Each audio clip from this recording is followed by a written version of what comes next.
জ্ঞান ফিরতেই পায়েল একটা অন্ধকার ঘরে নিজেকে আবিষ্কার করে, হাত পা বাঁধা অবস্থায়। বাঁচাও বাঁচাও, কোনো সাড়া নেই। হঠাৎ একটা আলো জ্বলে উঠল। একটা লোক ওর দিকে এগিয়ে আসছে, আর পুরো শরীরটা কালো পোশাকে ঢাকা। আমাকে ছেড়ে দাও। কি চাই তোমার? আমাকে ধরে এনেছো কেন? শরীর। বলে কিছুক্ষণ চুপ থেকে আবার বলে উঠল, শরীর চাই তোমার। তাহলে কে সে মেয়েটি? আর কেই সে লোকটি যে মেয়েটিকে ধরে এনেছে? এই সব উত্তর জানার জন্য আমরা চলে যাই একদম প্রথমে। একদম তাহলে আজকে এই ঘটনাটা হলো পশ্চিমবঙ্গের রাজ্যের নদিয়া জেলার একটা গ্রামে। সময়টা তখন রাত 11:15। পায়েল কাজ থেকে ফেরার পথে মায়ের জন্য ওষুধ কিনে ফিরছে। আজ তার অনেকটা দেরি হয়ে গেছে। সে একটা বাড়িতে কাজ করে। সেই বাড়িতে একটা বয়স্ক মহিলা আর স্বামীকে নিয়ে থাকেন। তার ছেলে তার ছেলে তাকে পড়াশোনা শিখিয়ে মানুষ করেছেন, কিন্তু সে এখন থাকতে চায় না। এখানে নাকি সভ্য মানুষের অভাব। অসভ্য মানুষ, তাই সে এখানে অসভ্য মানুষ হতে চায় না। সে আমেরিকায় যাবে, মানুষের মতো মানুষ হবে। তাকে এখন মা বাবার প্রয়োজন নেই। সে যদিও চেয়েছিল মা বাবাকে বৃদ্ধাশ্রমে দিয়ে দিতে, কিন্তু বুড়ো বুড়ি রাজি না হওয়ায় তাদের এখনো বাড়ি ফিরলে সে চলে গেছে আমেরিকায়। ওই বাড়িতে কাজ করে পায়েল। যদিও তাকে পারিশ্রমিক দেয়। পায়েলের বাবা নেই, মাও সেই বাড়িতে কাজ করত। কাজে যায়নি পায়েল। সে বাড়িতে কাজ করে। ওই বাড়িতে একটা ছেলের, ও নাম বিজয়, বয়স 32 বছর। সে বাড়িতে দেখাশোনা করে আর বাড়ির টাকা লুটে নেয়। পায়েলের দিকে তার বাজে নজর। ও আছে, কিন্তু কি করবে বেচারা পায়েল? সমাজ তাকে ছোট থেকে এটাই শিখিয়ে দিয়েছে।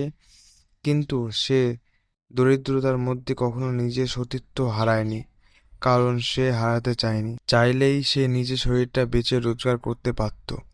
কিন্তু না, সে কখনো এরকম কিন্তু না, সে কখনো মন থেকে এরকম চায়নি। সে সন্ধ্যার 8টার বাস ধরে বাড়ি আসে, কিন্তু আজ দেরি হওয়ার বাসটা হাতছাড়া হয়ে যায়, যার কারণে সে বাসের অপেক্ষা করে দেরি হয়ে গেছে। বাস থেকে নেমে মায়ের জন্য কিছু মেডিসিন কিনে দ্রুত গতিতে হাঁটতে লাগলো। বাসস্ট্যান্ড থেকে প্রায় 20 মিনিট রাস্তায় যেতে হয়। গাড়ি যায়, কিন্তু পায়েল কখনো গাড়িতে ওঠেনি। তাদের দরিদ্রতা পরিবারের 10 টাকার মূল্য তারা বোঝে। পায়েল সব সময় হেঁটে গেলেও তার আজ ওর খুব ভয় লাগছে, যেহেতু গ্রাম্য এলাকা।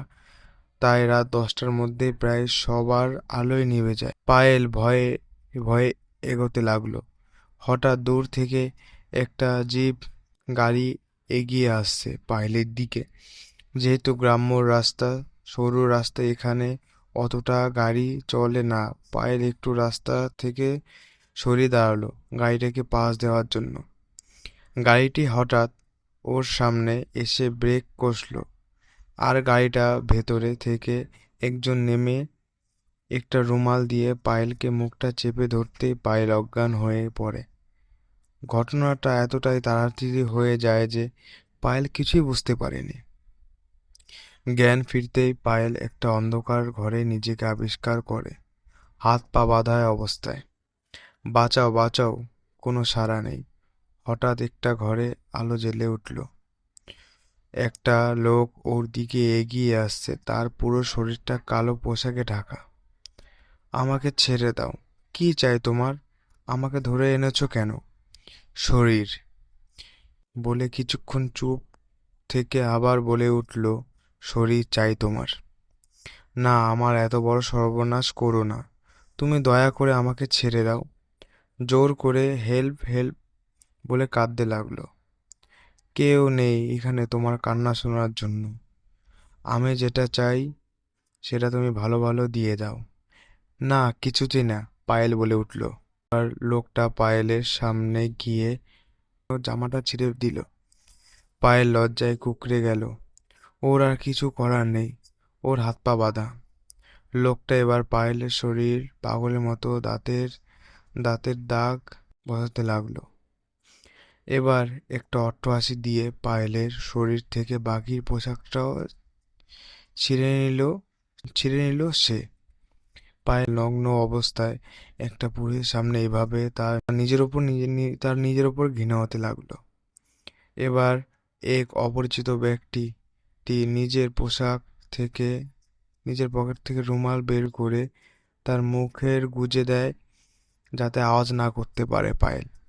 তারপর ধীরে ধীরে নিজেও নগ্ন হতে শুরু করে। শুধু মুখে পোশাক ছাড়া বাকি সব ফাঁকা। পায়েল তার সামনে একটা পুরুষকে এভাবে দেখে সে ভয়ে লজ্জায় চোখ বন্ধ করে নেয়। প্রায় 4 ঘন্টার ওপর অত্যাচার চলছে। শুধু একটা পুরুষই নয়, 3 জন পুরুষ তাকে ধর্ষণ করেছে। তাদের পুরুষ না, কাপুরুষ বলাই শ্রেয়।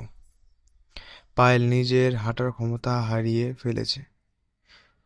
তাকে সেই রাতের গাড়ি করে ফেলে দিয়ে আসে যেখান থেকে তাকে তুলে আনা হয়েছিল। এখন পায়েল হসপিটালে। অনেক চেষ্টা করে ডাক্তার তাকে বাঁচিয়ে তুলেছে, কিন্তু পায়েল মা হওয়ার ক্ষমতা হারিয়েছে। সেরে উঠতে প্রায় 2 মাস লাগবে, এমনটা ডাক্তার জানিয়েছে। তাহলে ঘটনাটা কেমন লাগলো কমেন্টে জানিও। কিন্তু আজও বলতে ভালো লাগছে না যে আমাদের এই পশ্চিমবঙ্গে বলাটা ভুল, আমাদের পুরো ইন্ডিয়াতে আজ মেয়েরা কিন্তু খুব সুরক্ষিত না।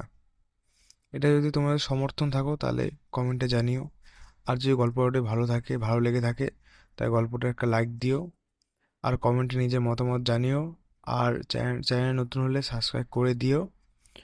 আর এইসব আরও গল্প শুনতে হলে চ্যানেলটা প্লিজ সাবস্ক্রাইব করে দিও। ধন্যবাদ।